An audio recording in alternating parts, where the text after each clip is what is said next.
नमस्कार दोस्तों, welcome back to our channel. मेरा नाम सोमवीर है। आज हम बात करने वाले रिटायरमेंट हाउसिंग पॉलिसी में एक अमेंडमेंट आया है इन 2026। उसके बारे में हम बात कर लेते हैं। सबसे मेन जो पॉइंट इसमें अगर हम बात करें तो वो जो डिफरेंस आया है वो FAR बढ़ा है। FAR होता है फ्लोर एरिया रेशियो। जो जानने वाले वो समझते हैं इस चीज़ को। पहले जो FAR जो चल रहा था वो 2.5 चल रहा था। अभी जो FAR जो नए के हिसाब से आ गया वो आप ये मान के चलिए तो 3.0 पे अचीवेबल FAR आ गया है। कैसे मिल सकते हैं? आप TDR के लाइसेंस के अंडर में इसको आप अचीव कर सकते हैं। मतलब आपको थोड़ा सा डॉक्यूमेंटेशन चेंज करना रहेगा।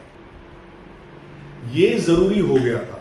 लैंड की कॉस्ट गुड़गांव में इतनी बढ़ रही है। अभी हम एग्जांपल गुड़गांव को लेकर कर रहे थे। लैंड की कॉस्ट गुड़गांव में इतनी बढ़ रही है और जो हमारा इंफ्रास्ट्रक्चर डेवलप होता है वर्टिकली, उसमें भी ज़्यादा ही कॉस्टिंग लगती है।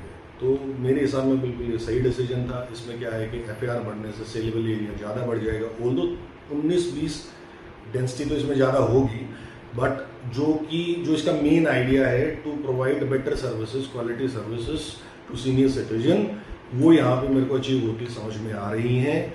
ज़्यादा सेलेबल एरिया होगा तो उसके लिए मेंटेनेंस करने के लिए या फिर जो भी चीज़ें है, जो इनपुट अमाउंट है वो ज़्यादा आएगी। रेवेन्यू इनफ्लो इसमें थोड़ा सा ज़्यादा रहेगा, जो कि बेटर सर्विसेज के लिए यूज़ की जा सकती हैं। इसमें काफ़ी सारी मैंडेटरी सर्विसेज हैं। सबसे पहले तो हम ये बात कर ले तो यहाँ ये जो स्ट्रक्चर जिसके बारे में बात कर रहे हैं, ये एक बैरियर फ्री जोन होने वाला है कि जो भी इंफ्रा डेवलप होगा उसमें ये नहीं कि यहाँ तो बैरियर, यहाँ कोई दूसरा बैरियर है। एंट्री और एग्जिट, दैट्स इट। मोस्टली इसलिए ज़रूरी है कि हम ये मान के चलते हैं कि यहाँ पे एम्बुलेंस सर्विसेज की ज़्यादा ज़रूरत रहेगी।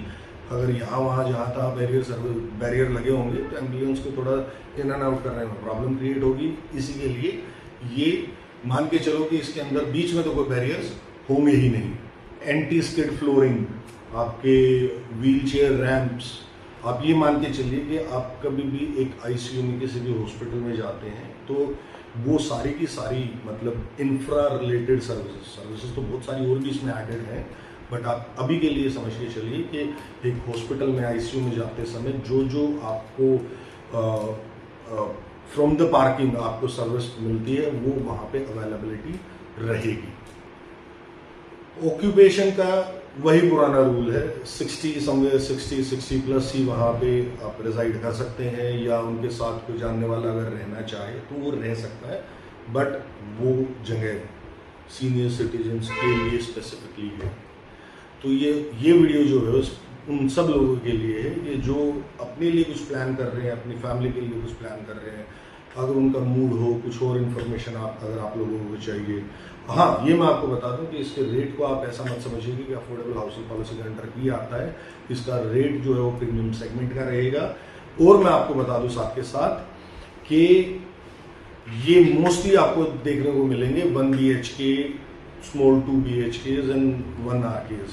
अगर कोई भी इस टाइप की प्रॉपर्टी प्लान कर रहा है अपनी फैमिली के लिए, अपने लिए, या फिर एज एन इन्वेस्टमेंट प्लान कर रहा है, वो दिए गए नंबर पर कॉन्टैक्ट कर सकता है। मैं आपको अवेलेबल जो भी ऑप्शंस हो आपको शेयर कर सकता हूँ, और जो अपकमिंग ऑप्शंस होंगे वो भी आपके साथ में शेयर कर दूँगा। इतनी सी इन्फॉर्मेशन थी। अगर आपको ठीक लगा तो आप सब्सक्राइब कीजिएगा, अदरवाइज कोई बात नहीं, अगली जो वीडियो देखेंगे तब कर लेंगे। धन्यवाद।